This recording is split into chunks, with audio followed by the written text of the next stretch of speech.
आईने के सामने बैठी राधा आज मायके जाने के लिए तैयार हो रही थी।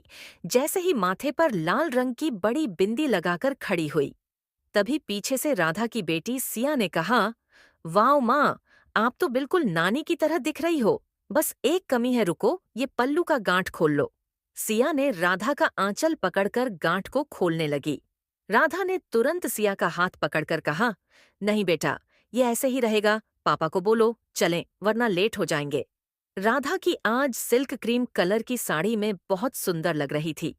राधा की माँ और राधा को जो भी देखता यही कहता, भगवान ने जैसे बड़े फुर्सत में बनाया है माँ बेटी को, सुंदरता चुन चुन के इनकी झोली में डाली है। लोग कहावत कहते हैं कि बेटियां माँ का प्रतिबिंब होती है, तो राधा बिल्कुल अपनी माँ सावित्री जी की प्रतिबिंब थी।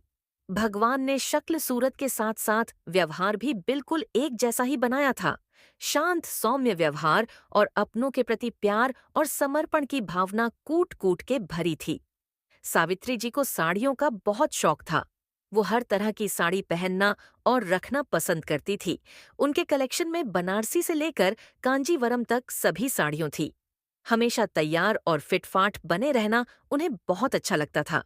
सुबह उठकर सबसे पहला काम वो कंघी करके तैयार होने के बाद ही रसोई में या कोई दूसरा काम करती। सब देखकर दांतों तले उंगली दबा लेते कि आखिर इतना सब करती कैसे है।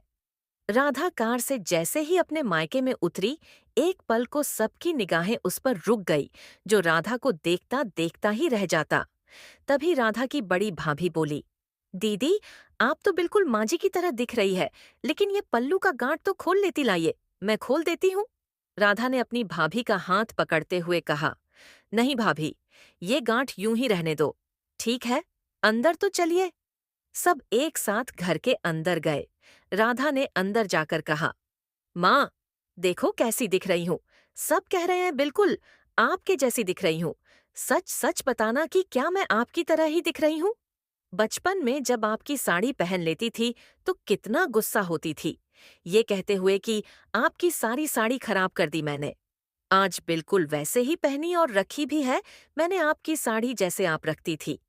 और ये देखो, ये पल्लू का गांठ आप गुस्से से बांधती थी ना, कि आपको हर बात याद रहे, मैंने नहीं खोली। क्योंकि ये वाली गांठ मेरी गलती की थी ना, इसलिए। लेकिन हर बार तो आप मेरी गलती पर मुझे माफ करके मुझे गले लगा लेती थी। इस बार ऐसा क्यों नहीं किया? क्यों अपने गुस्से में कही हुई बात को सच कर दिया माँ? क्यों क्यों एक बार तो मौका देती? इतनी जल्दी क्या थी आपको मुझसे दूर जाने की? कहते हुए राधा घुटनों के बल जमीन पर बैठकर अपनी माँ की दीवार में टंगी तस्वीर के आगे जोर जोर से रोने लगी। तभी राधा के बड़े भाई उमेश ने राधा को गले लगा लिया और कहा, चुप हो जा। राधा कब तक खुद को दोषी मानती रहेगी? जीना मरना सब ऊपर वाले के हाथ में होता है। भाई, लेकिन उस दिन माँ मुझसे बात करना चाहती थी, मिलना चाहती थी, लेकिन मैंने क्या किया? कहते हुए राधा पुरानी यादों में चली गई। हेलो माँ, क्या हुआ? बेटा, ये देख, साड़ी लाई थी तेरे पापा के साथ बाजार। ओफ ओह हाँ माँ, आप भी ना। आप और आपका ये साड़ियों से प्रेम। अभी बिजी हूँ माँ, बाद में करती हूँ।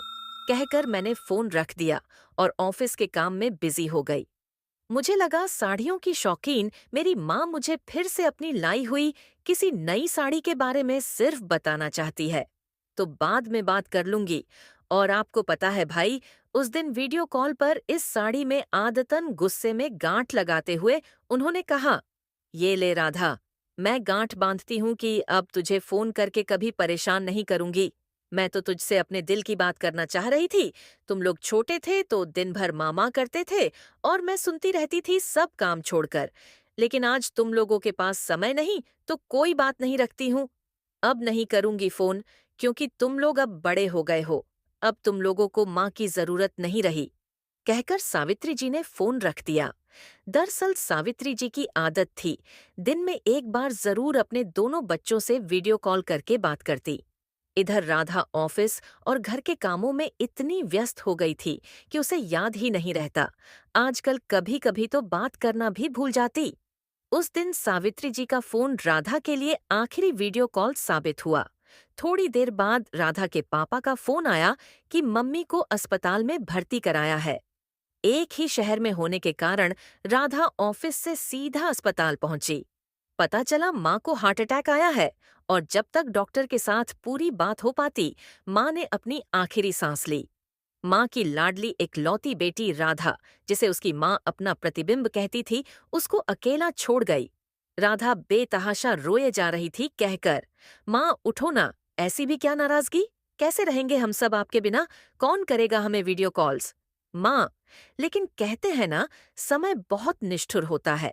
जब समय रहते हम इसकी कद्र नहीं करते, तो वो भी हमारी कद्र नहीं करता। उनके ना रहने के बाद उनके सामान की बारी आई। साड़ियों का बॉक्स खोला गया, सब में एक से बढ़कर एक साड़ी, लेकिन इनको पहनने वाली और सहेज कर रखने वाली अब इस दुनिया में नहीं थी। सब रिश्तेदारों की मौजूदगी में जब राधा की भाभी ने कहा, अब कौन पहनता है, साड़ियां इनको दान कर देते हैं, तभी राधा जैसे होश में आई और बोल पड़ी, नहीं भाभी, ये साड़ियां मैं पहनूंगी, आप मुझे दे दो। एक पल के लिए राधा की भाभी को लगा कहीं जेवर भी न मांग ले। राधा वो आश्चर्य से देखने लगी उसकी तरफ। राधा ने कहा, भाभी, मुझे सिर्फ ये साड़ियां ही चाहिए, जेवरात आप अपने पास ही रखो।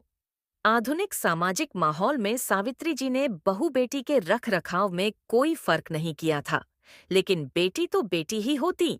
तभी राधा के पिताजी ने कहा, चुप हो जा बेटा, ऐसे रोएगी तो तेरी माँ की आत्मा को शांति कैसे मिलेगी?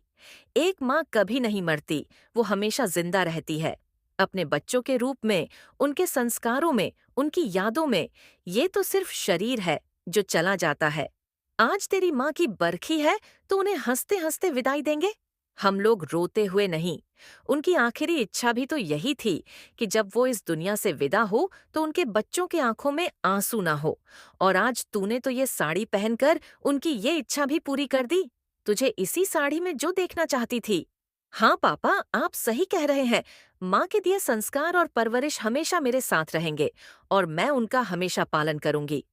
ये जब भी उनकी साड़ियां पहनूंगी, तब तब मुझे उनके गोद और ममता का एहसास होगा। वही खूबसूरत एहसास हमेशा जिंदा रहेगा।